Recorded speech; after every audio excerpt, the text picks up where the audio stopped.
Une ou plusieurs bombes seraient à l'origine du naufrage du Rainbow Warrior. L'acte criminel semble évident.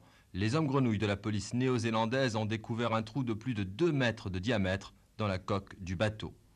Le membre d'équipage tué dans une des explosions est le premier militant de Greenpeace qui disparaît en luttant pour la cause écologiste.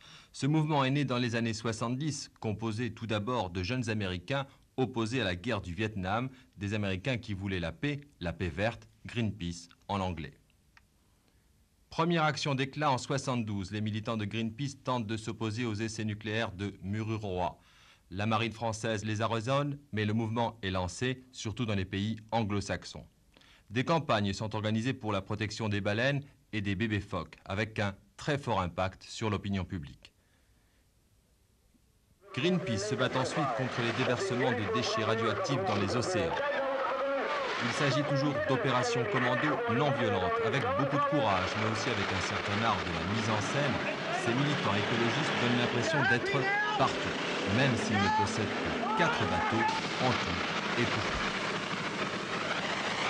Ce sont des vieux bateaux qu'on achète d'occasion, parfois en mauvais état. Il y a des heures et des heures de travail bénévole pour les restaurer, les repeindre, réviser les machines. C'est le public qui soutient l'association Greenpeace, uniquement le public. On ne reçoit aucune subvention d'aucune sorte. Alors, financièrement, c'est extrêmement difficile, même si les actions de Greenpeace, les campagnes de Greenpeace sont mises en commun par l'ensemble des 15 bureaux de Greenpeace à travers le monde. Ça devient de plus en plus difficile. C'est pour ça qu'on avait équipé le Rainbow avec des voiles. Greenpeace revendique plusieurs centaines de milliers d'adhérents à travers le monde. Aujourd'hui, une centaine de députés travaillistes britanniques ont apporté leur soutien à ces écologistes de la mer. Le Premier ministre néo-zélandais a même déclaré très officiellement « Greenpeace a des millions d'amis et quelques dizaines d'ennemis ».